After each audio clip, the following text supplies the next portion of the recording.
Stay free with Russell Brand. See it first on Rumble. Do you know why that is? Oh, I've got a good idea. There's a little guy called Michael Shellenberger coming our way. He's been a guest on the show just last week. He's one of the ingenues, entrepreneurs, and radicals that have bought you the Twitter files. He's currently releasing them, probably even as we speak. In fact, he was a bit late, probably because he was on the phone to Elon Musk. Michael, how are you? What's going on in your world?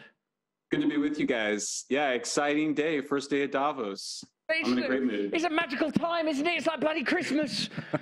You never forget your first Davos, do you? It thrills me. I feel giddy. I feel giddy as a schoolgirl. I really do. Why were you late? What were you doing?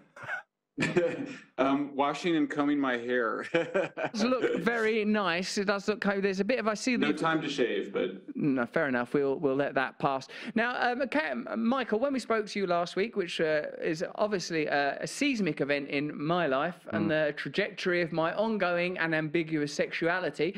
Since then, the Davos event has taken place. You talked about how the conference is used to launch all sorts of wacky stuff, like, you know, you're going to eat bugs now, you're going to have Chinese solar power, panels that are built by Uyghurs in concentration camps.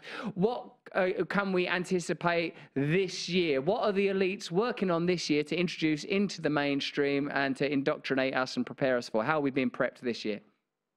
Yeah, sure. I mean, so what's so interesting about this conference and about World Economic Forum in general is just that all the conspiracy theories about it are true.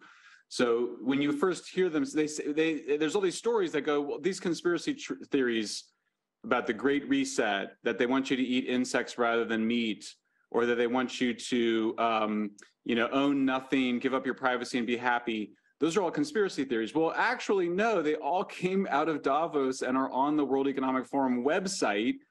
A lot of them have been deleted, we discovered. And I did a piece that's up today at our Substack newsletter called Public with Izzy Kaminska, who used to work at Financial Times and has been researching World Economic Forum for almost 10 years.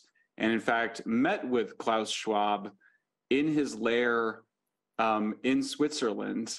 And she's the one that described it. She described it as a James Bond villain lair. Okay, like she said, that's how it looks. They just have one lousy, of the top 20 rich guys, they only got one of them. And he's also on the WEF board.